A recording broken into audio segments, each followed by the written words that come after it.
सुरेंद्र चौधरी जी हैं हमारे साथ, प्रयागराज एमएलसी। बात करेंगे, अभी हमने सपा के विधायक डॉक्टर आर के वर्मा जी का इंटरव्यू किया। वो कह रहे भाजपा सरकार में भ्रष्टाचार, महंगाई, बेरोजगारी बढ़ रही है, तो इस पर क्या कहेंगे आप सर? देखो, आर के वर्मा का क्या समझाया जा सकता है। आर के वर्मा तो भाजपा में रहे हैं,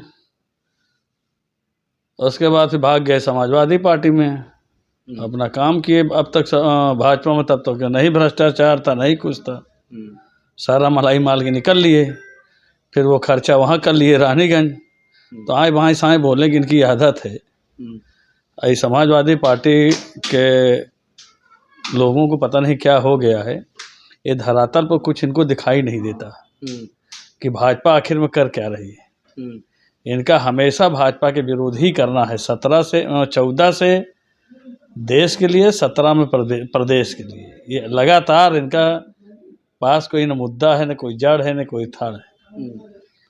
अब भारतीय जनता पार्टी के जितने हमारे चाहने वाले हैं, आम जनमानस, जिसको फ्री में 5 किलो राशन मिल रहा अभी तक, 5 लाख स्वास्थ्य बीमा अभी तक मिल रहा है, प्रधानमंत्री आवास वगैरह, तो इससे बेहतर और ज़्यादा कितने लोगों को रोजगार मिल रहा है।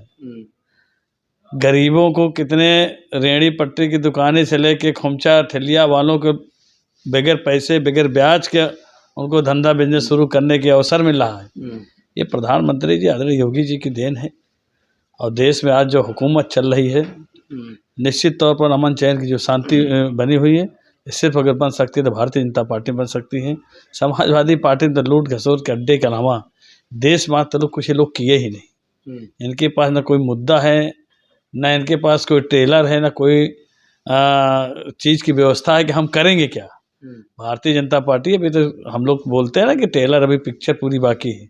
अभी विकसित भारत, अब विकसित भारत उत्तर प्रदेश 2047 तक भारतीय जनता पार्टी पूर्ण बहुमत की सरकार रहेगी और विश्व गुरु बन के रहेगा। ये भारतीय जनता पार्टी है। ये आराम से सोते हैं, खा पी के 11-12 बजे उठते हैं तो कहीं जाते हैं। इनके बड़े बड़े नेता भी आराम से मस्त हैं, कहीं कोई काम इनका दिख नहीं रहा ना कुछ। सिर्फ आपको उपलब्धियों पे उनके टेंशन है। अगर हम धारा 370 हटाएंगे तो उस पर विरोध करेंगे, अगर हम 3 तलाक हटाएंगे तो उस पर विरोध करेंगे, राम जन्मभूमि की अगर हम मंदिर बनवाएंगे तो उस पर इनका विरोध है, प्रधानमंत्री आवास देंगे तो उस पर विरोध है, काशी विश्वनाथ मंदिर बनेगा तो उस पर विरोध है, तो इनके तमाम अनुसूचित वर्ग स्कॉलरशिप देंगे तो उनका विरोध है, उनको आरक्षण के साक्षर पालन कराओगे तो उनका ये विरोध है। तो ये हमेशा विरोध करते आएंगे। अब चौड़ी चौड़ी सड़कें देंगे आपको तो उसका विरोध है, अच्छी आपका एयरपोर्ट बनवा के दे देंगे तो उसका भी विरोध है। तो ये सब यही सब करते रहेंगे। और मैं दावे के साथ करता, फिर भारतीय जनता पार्टी की सरकार 2027 में बनने जा रही है, 29 में भी बनेगी भारतीय जनता पार्टी की। माननीय पंकज चौधरी जी को प्रदेश अध्यक्ष बनाया गया है, तो हमारे चैनल के माध्यम से क्या देखिए, मैं तो बड़ी नवनिर्वाचित हमारे प्रदेश अध्यक्ष हैं, 7 बार के सांसद हैं और इनको संगठन के और बहुत कुछ अच्छी जानकारी इनको है। ये भारतीय जनता पार्टी पंडित दीनदयाल उपाध्याय के मिशन को, उद्देश्य को हम लोग पालन करते हैं। उन्होंने कहते हैं कि पिछली पंक्ति में खड़े होने वाले व्यक्तियों को आगे कैसे लाया जाए। तो ये भारतीय जनता पार्टी एक ऐसी पार्टी है, यहाँ पर कोई भी कार्यकर्ता कभी भी कुछ भी बन सकता है, मगर अन्य दलों में, अन्य पार्टियों में ऐसा कुछ नहीं है।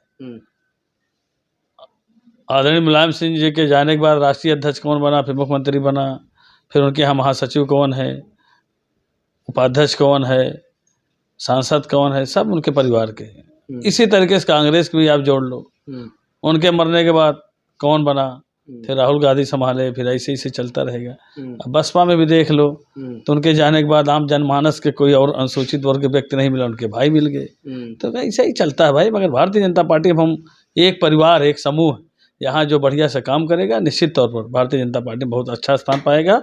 और पंकज चौधरी निश्चित तौर पर बहुत कद्दावर के नेता है। पूरे कार्यकर्ताओं को देखिए रात दिन मिल रहे हैं, यहीं पे भीड़ लगाए हुए हैं, एकदम फिट फाट है, कोई कहीं से कोई दिक्कत नहीं। सुरेंद्र चौधरी, सदस्य विधान परिषद, प्रयागराज।